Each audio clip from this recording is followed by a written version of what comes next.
Keeping it honest, insightful, interactive. Coming up next on the RCWR show, YouTube exclusive, we're going to be covering the fallout from tonight's WWE Raw, as we are just a few seconds removed from tonight's episode where we saw the return of Brock Lesnar, who was face-to-face with none other than The Miz Mizarian. Also, John Cena calls out the Shield, and a WWWF legend takes his rightful place into the 2013 WWE Hall of Fame. It's the RCWR show, YouTube exclusive, and it begins right now. Covering the latest in wrestling and beyond. You're listening to the RCWR show with your host, Lee Sanders. Welcoming you to tonight's YouTube exclusive of the RCWR show, coming at you on February 4th, 2013. I had to pause for a second there. I'm still thinking it is January. It's actually February 4th, 2013. Joining you at 11:25 p.m. on the East Coast. Welcome, boys and girls, to this exclusive YouTube goodie. This is a special episode that we do on Monday nights, dedicated to our YouTube subscribers and our YouTube audience, as it's our way of thanking you all for continuing to follow us on a weekly basis. Some of you have been following us for a couple of months. Some of you have been following us since the very beginning, and we appreciate that great love and support. So tonight, as we highlighted there at the beginning, we're going to be covering the fallout from tonight's WWE Raw, where it was a little bit of almost of a snoozer at certain points of tonight's episode. It was kind of one of those, man, I wish I was doing something else tonight, but things started to pick up big time. And you know what? We got to just first talk about what had happened with CM Punk, as the main question was on a lot of people's minds. What's going on with CM Punk? Where does his alliance stand with Paul Heyman? Does he believe that Paul Heyman was the mastermind behind the Shield? Or is this a case where CM Punk is going to reveal that he too had a hand in all this, and that he was well aware of the moves that Paul Heyman was doing to secure his WWE Championship? Well, we would see Paul Heyman later on in the night address his side of the story, but for now, things had kicked off with the former WWE Champion CM Punk, who still feels that despite Dwayne "The Rock" Johnson having the title, boys and girls, it is he that is, without a shadow of a doubt, the rightful people's champion, pointing out that he's in the arena. He's still going on the road, putting on the matches, while The Rock is just going around making his little TV appearances, pushing his movies, the whole 9 yards. Now, we would also see CM Punk address that in just 2 weeks, he will be looking to get back his WWE Championship from Dwayne "The Rock" Johnson, as the two of these men are going to be getting it on in a rematch. And if the first encounter wasn't good enough, this one should be just as that much more interesting this time around. Very curious to see how things are going to be playing out this go round with WrestleMania on the horizon. A lot of people still have their fingers crossed and are hoping that CM Punk will be able to get the title back. I don't know if that is going to happen, folks, but hey, you all can dream on. Nothing wrong with dreaming, and dreaming big right there. But you know, we also saw the former WWE Champion, the best in the world, take shot at Vince McMahon, the WWE Chairman, who, let's not forget, he had got that devastating F5 by the Beast, Brock Lesnar. CM Punk feeling that Vince McMahon is doing nothing more than fabricating this so-called evidence that he has that shows, as clear as day, Paul Heyman being the mastermind behind the hiring of Brad Maddox and the Shield's Dean Ambrose, Seth Rollins, Roman Reigns. CM Punk feels that Vince McMahon is able to do anything with this beautiful thing known as technology and computer graphics on his show, and can produce whatever he wants to in order to make the WWE Universe buy into whatever it is that he's trying to sell. He does not believe that the man in the footage talking with the Shield, Brad Maddox, was Paul Heyman. He believes it is all CGI. Talk about delusional right here, folks. But once again, CM Punk putting that emphasis back on Dwayne "The Rock" Johnson, letting it be known that he is coming for that title at the Elimination Chamber. Other key points we saw on tonight's WWE Raw, of course, was that special segment of Miz TV where Miz was able to interview Paul Heyman. Very interesting development right here where Paul Heyman had came out and he sarcastically wanted to send best speedy recovery wishes to the WWE chairman, who was destroyed so badly by the F5 that he received from Lesnar last week that he had to undergo hip surgery today. The WWE chairman will be out for a short period of time. No telling when he's going to be coming back. Well, Miz was not buying into Paul Heyman's words of speedy recovery. Pretty much called him bullshit on it. And we see Paul Heyman, he is just mad at The Miz for attacking his character and slandering him, as he really had no idea that Brock Lesnar was going to come out last week and destroy the WWE chairman of the board. Well, surprisingly, folks, Vicky Guerrero, the acting supervising manager, would come out and lay claim that Paul Heyman, no doubt, did not have anything to do with Brock Lesnar coming out. As she revealed, she was the one that had asked for Brock Lesnar to come to Raw last week, as she has been negotiating with him for the past several months and coming back to the company. And she felt that if she was able to secure a contract with Lesnar, that without a doubt it would put her in a position, folks, where she would be able to become the permanent general manager of Monday Night Raw. Well, yeah, it didn't quite work out so well, but hey, in either case, she was able to work out a deal with Lesnar. He is now a contract wrestler to Monday Night Raw, and she had no idea that he was going to come out and do what he did to the WWE chairman, Vince McMahon. Well, Paul Heyman, Vicky Guerrero, they both tried to lead the WWE Universe on into a moment of silence. Miz not buying it, calling their bluff, calling them both bullshit, pointing out that Paul Heyman is one of those type of guys that's really just been bitter ever since he had lost ECW to Vince McMahon when he bought the company out. Of course, Miz turning his attention to Vicky, pointing out that she has been fired and hired in high executive positions so many times over the years that it's just a matter of time before she is removed as the supervising manager. And he points out that in just a matter of days, weeks, Vince McMahon will be coming back. And when he does come back, all hell is going to be loose. Well, we would then see Brock Lesnar. Here comes the pain, the beast. Come out, go face to face with The Miz. There is just a quiet standoff right here. Miz just saying, what the hell? He pushes Brock Lesnar. Brock Lesnar just comes right back, clotheslines him, throws him out the ring. And you want to talk about that chair that was in the ring of Miz TV. That chair had got its 15 seconds of fame as Brock Lesnar had threw the chair out and it connected with the body, partially the face, if I'm not mistaken. I rewinded it a couple of times. Looked like it also had hit Miz in the face there.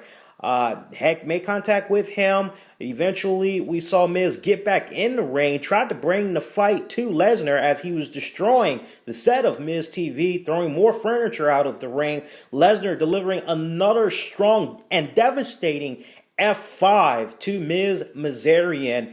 while Paul Heyman looks on begging and pleading with Lesnar to stop, and that Miz is sorry, and the two of them just leave. Once again, Brock Lesnar, no words spoken, only the action. And folks, I'm just really loving the way that we are continuing to see The Miz be built up. This was a problem that a lot of folks had this same time around last year, just a little bit after WrestleMania. Many people were concerned with Brock Lesnar only working with the top veteran superstars, such as a Triple H, such as a John Cena. Folks wanted to see Brock Lesnar mingle a little bit more with newer stars.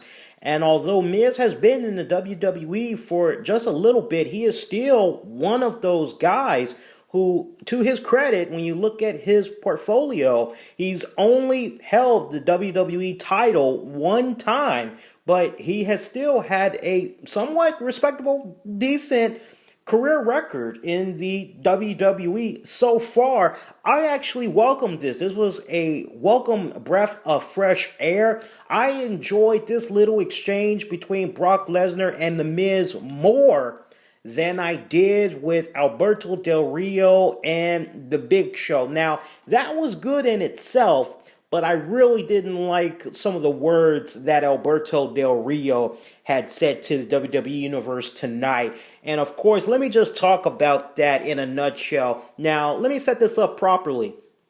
We had saw Alberto Del Rio cut a very interesting promo right after he had defeated Cody Rhodes, and this was the first match that Cody Rhodes had as a singles competitor after the announcement was made on SmackDown last Friday night that Damian Sandow and Cody Rhodes had decided to part ways in order to pursue successful singles careers. And post-match, we saw Alberto Del Rio. He got on the microphone and he started thanking the WWE Universe for believing in him, for getting behind him, and letting it be known that there's been times where he and they haven't seen eye to eye, but that he's proud to be their world heavyweight champion, that he is a champion for the people, for those hardworking people that are trying to do nothing more but put food on the table for their family. This really wasn't kind of going that well with some of the folks that was in the crowd tonight. And one of our Twitter followers, he had a damn good, interesting comment. And he basically said, you know, Alberto Del Rio, he needs to go back to being a heel. Let's see the belt get put back on the Big Show, because Del Rio, he is just really sounding very crappy, more crappier than John Cena was the best way that he had described that segment with Del Rio talking. Well, just before it could really go into a wah, this boring, this sucks type of chant from the crowd, we would see Big Show appear on the Titantron, and he revealed that he had been talking with SmackDown General Manager Booker T, and that a elimination contract has been drawn up, and he wants for Del Rio to sign it so they can get it on in 2 weeks for that World Heavyweight title. Big Show is in a undisclosed location, but we understand that he was at a hotel and that he would be awaiting the contract. Now, of course, Big Show, he would receive the contract later on in the night, and a gentleman that had delivered this contract tried to tell him that Alberto Del Rio followed him, but Big Show had mistaken this man as one who was nothing more than a person that wanted an autograph, that was really just a fan. And Big Show tried to show him the door after signing the Elimination Chamber contract, that is. And Alberto Del Rio, he was behind the door, and we saw another classic brawl right here. I love it when WWE gives us a brawl that's on the road, happening at actual locations rather than a built set. And this was a case right here where this Rumble was just going all throughout the hallway of this hotel where no doubt probably the WWE superstars are staying.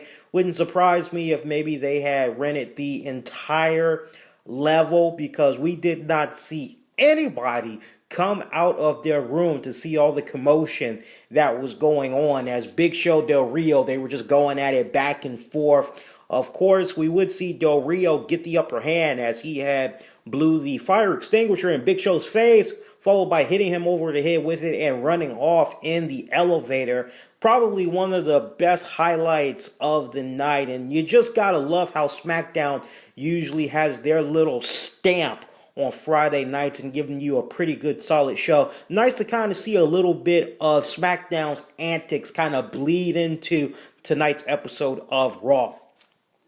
Let's talk about some of the matches that we got tonight. We saw Ryback, who finally was able to defeat Antonio Cesaro, despite Cesaro trying to leave several times during this match when it looked as if he was about to get his ass handed to him big time. But with this win, does this now put Ryback in a position where he is now the number one contender to take on Antonio Cesaro for the United States Championship? Remember, we still have Cesaro and The Miz going at it. So will this become a triple threat match? Very interesting development right here. Jack Swagger was in action as he was in a squash match. He took on Santino. And for those of you that like your little history, remember it was the same time last year, just a little bit right around the summer, that Jack Swagger had the United States title when he had lost it to Santino Marella, and that was just the beginning of the end for Jack Swagger as he had began down a spiral of losing streaks, just a really bad funk, and he actually renamed his ankle lock about damn time. And quite honestly, I think this move was long overdue as it should have happened as soon as Kurt Angle had left. Talk about not really showing respect to Mr. Kurt Angle and his finisher, the ankle lock. Jack Swagger is now calling the ankle lock the Patriot Act. Take that for what it's worth. Other action, we saw Rey Mysterio as he took on Daniel Bryan Danielson. Of that match, Daniel Bryan was able to pick up a victory. Now, it should be noted right here that SmackDown General Manager Booker T, he pointed out that he and Theodore Long were in deliberations during the weekend and they had made their mind up on a few matches, or rather a few of the candidates that's going to be taking part in the Elimination Chamber match for the World Heavyweight title. Now, Rey Mysterio is a definite lock.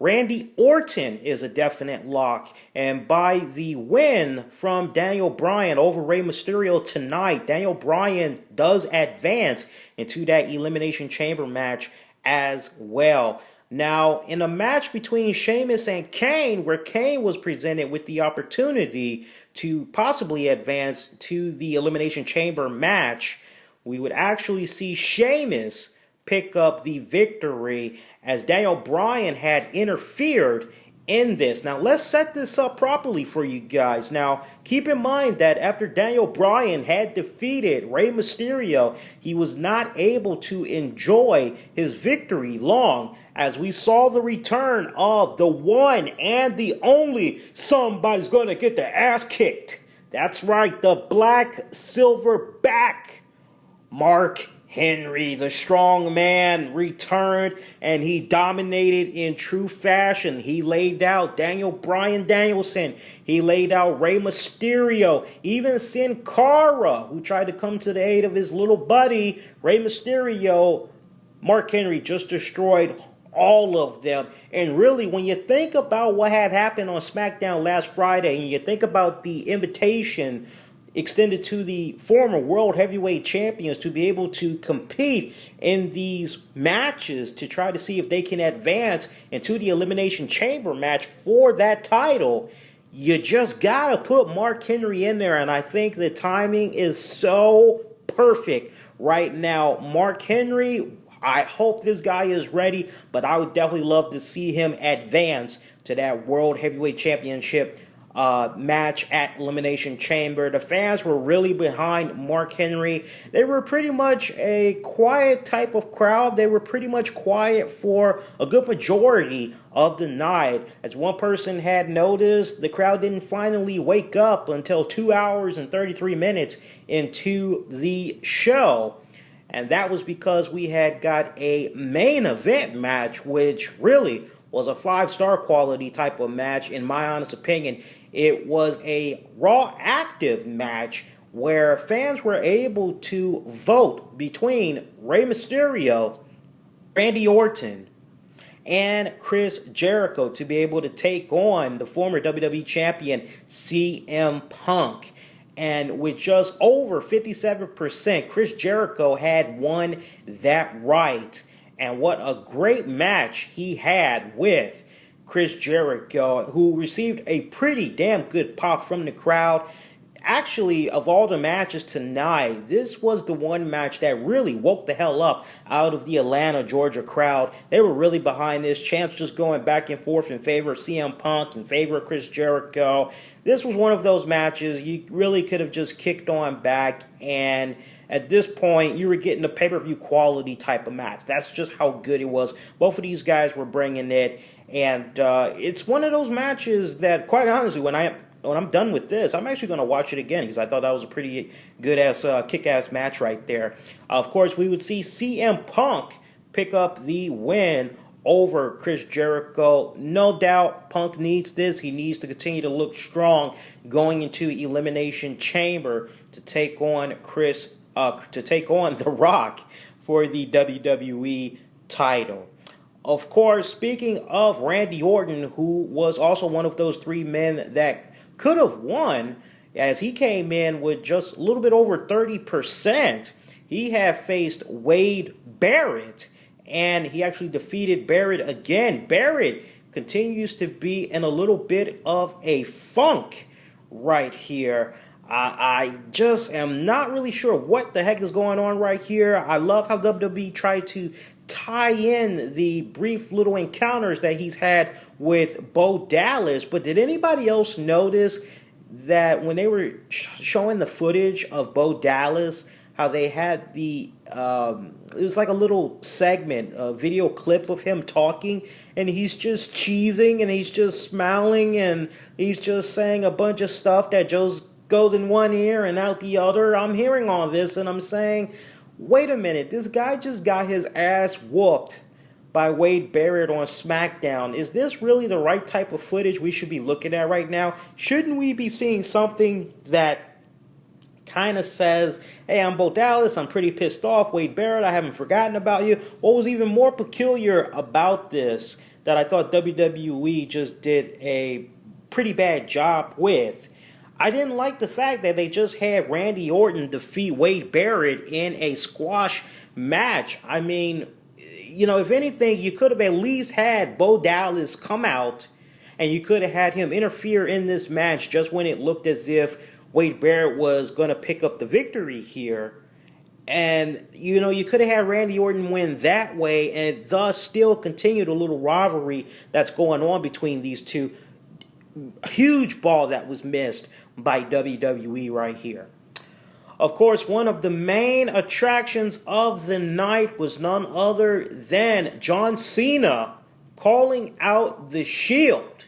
Now, let's set this up right for you guys. You know, we ended up actually seeing Brad Maddox in the middle of the ring, who laid claim that it is he that had gave the footage to Vince McMahon, proving without reasonable doubt that it truly was Paul Heyman that was behind the brilliant plan of keeping CM Punk as champion, as he hired the services of Brad Maddox, and the Shield's Dean Ambrose, Seth Rollins, Roman Reigns, and that it is not going to be John Cena that's going to be able to come out and get this little piece of victory right here, try to proclaim himself as the hero and trying to take on the Shield. We would see Brad Maddox call out the Shield, and Shield would come out, and they just decimated the hell out of this poor young man. But turns out Brad Maddox was nothing more than a sacrifice, as this was just a huge distraction, as Shield members were in the middle of the ring and they would end up getting surrounded by Sheamus, Ryback, John Cena, who all came out from the crowd sections just as the Shield usually does, still in their little trademarked entrance there. Shield members, they would try to go to the back area, but we would see the entire WWE locker room come out to block off the entrance, as Shield members had no choice but to go back inside the ring. From there, this was pretty much evened up as we saw Shield take on Ryback, John Cena, Sheamus, with the three babyfaces going over big time over these baddies as they got their asses handed to them so bad they quickly left out the ring and retreated into the audience. You know that they are going to be regrouping.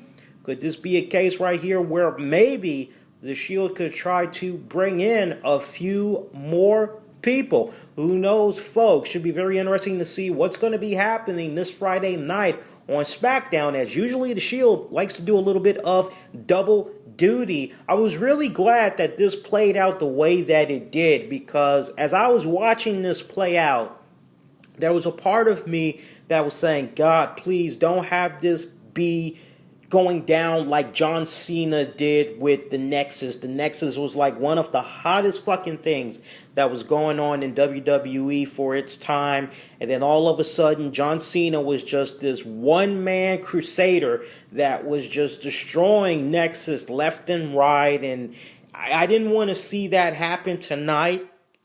So I was really glad that we had got to see Ryback and we got to see Sheamus be a part of it, because these two men, they really have been kind of at the butt ends there of these attacks. Although it really would have been nice to see Randy Orton get a little piece of the action, as well as the Shield. They did attack him too. But I'll take what I can get. I love this. I hope that this continues to play out. And we've been saying it for weeks now. And it's really starting to look as though it's probably going to come into fruition. It's kind of looking as though we might see the Shield take on John Cena, Sheamus, and Ryback in a 3-on-3 tag match. I'm really hoping that it plays out this way. I think it would be fantastic. It'd be a great attraction for the Elimination Chamber pay-per-view that's going to be going down in in Louisiana. And, if you saw the Super Bowl on Sunday night, there was that crazy power outage.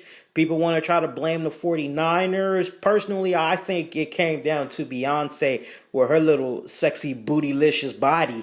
I think it came down to her, quite honestly. I'm hoping that we don't have the same type of fiasco that went down that Super Bowl over the weekend play out when WWE comes by there for Elimination Chamber. Some very interesting stuff right there. Of course, the biggest piece of news that came out from WWE Raw tonight, and you were very fortunate if you did not watch ESPN, as they were the first to break out this news, and it spread it like wildfire as we had reported it earlier. And I even did a YouTube video giving my reactions to this piece of news, and y'all are more than welcome to check that piece out and put your comments to it, as we'll follow up on it later this week. But the newest inductee into the 2013 WWE Hall of Fame is none other than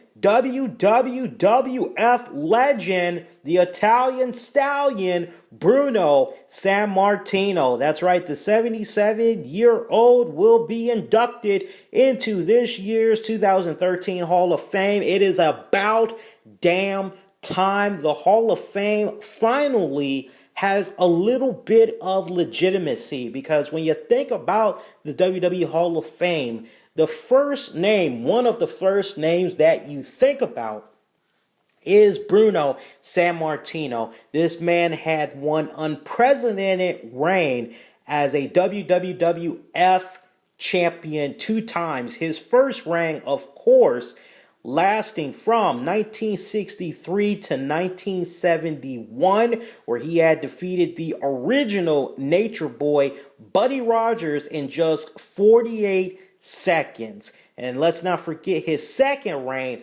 which had came in 1973 and lasted until 1977. He made such a huge huge, significant impact on the sport of professional wrestling. He was one of those type of champions. When you just think about the time that he was champion at first go round from 1963 to 1971, you just think about how it was back then. You've seen the documentaries. You know what was going on with the Malcolm X and the Martin Luther King. You know about the segregation that was going on there, the racism.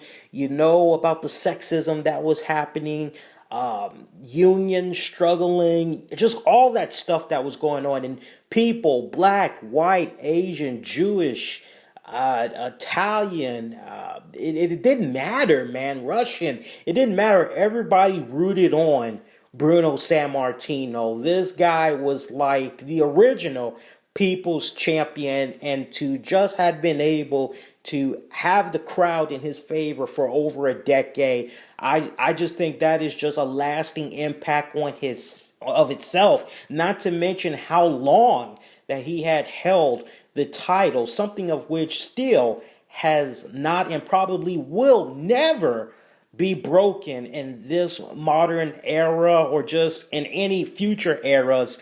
Truly, this is something that is long overdue, and we definitely want to share a few of the reactions from you all. We got to take to Twitter and look at what some of you guys had said.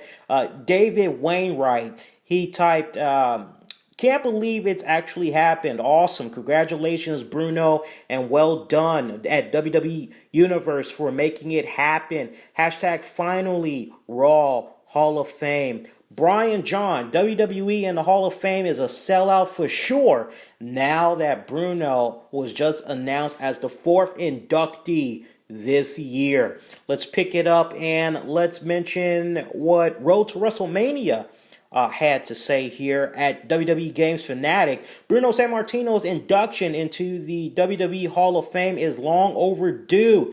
Deserved to be the first. The Chris, finally, Bruno Sammartino gets inducted into the Hall of Fame. Hashtag totally deserved. Hashtag living legend. Comico Joe Mo fan says, Bruno's in. Now, if we bitch loud enough, maybe we can get Savage in. Hey, you never know. Savage may be a future Hall of Famer, no doubt. Anthony Walker at Tony Walker, he writes, love to know how WWE pulled this off of Bruno Sammartino is going into the Hall of Fame. WWE, congrats to WWE and Bruno. That's exactly what he said. I did not make that up. Detsley writes, great to see another wrestler from the Golden Age honored by WWE and for Mr. Sammartino to have finally agreed to enter. Respect. And we'll read one more for you guys. Bison Jackson at comedian Matt H. He writes, or actually, this was a comment from the Rio thing earlier. Let's go to another one. Chris is awesome. He writes, finally, Bruno Sammartino gets inducted. Very proud moment. We just read that to you guys. I'm sorry about that. And I think that's it, actually. We just wanted to pull up a couple for you guys. Of course, this really just comes at a time where years and years and years WWE have been trying to negotiate with Bruno Sammartino, and there was just always a stalemate. Bruno was against it. He's gone on record many times, and of course, as we all know, sooner or later he's going to come into full power.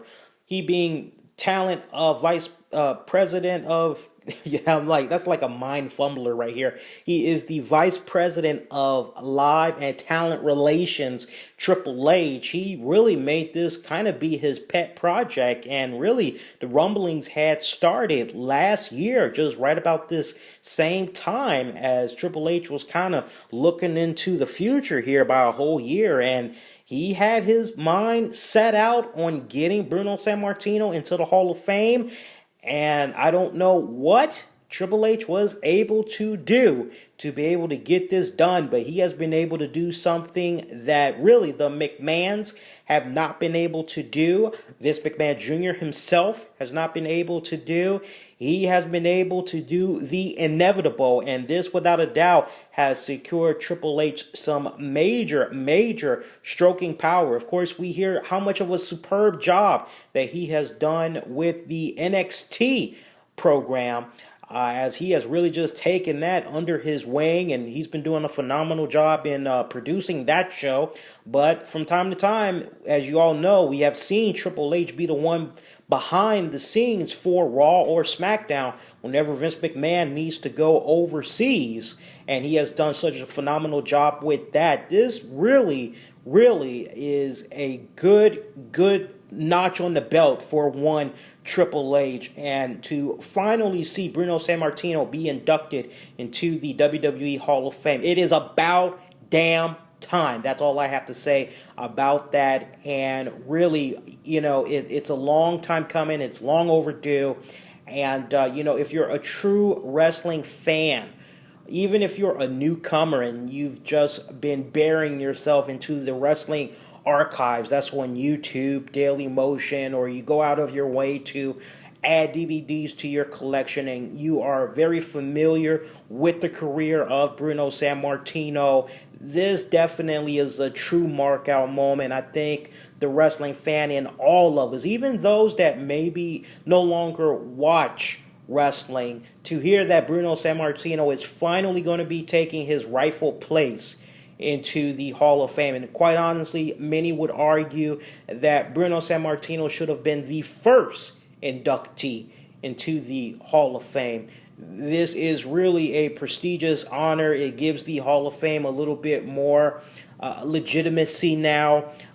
It doesn't make it look so much as a joke anymore. And just by this year's elite group that have been announced so far, it's really shaping up to be one of the most memorable Hall of Fame ceremonies in quite some time. I don't think we're ever going to be able to see another one quite like this again, as we have Mick Foley that's going to be joining Bob Backlund, Trish Stratus, and Bruno Sammartino, your latest inductees into this year's 2013 Hall of Fame.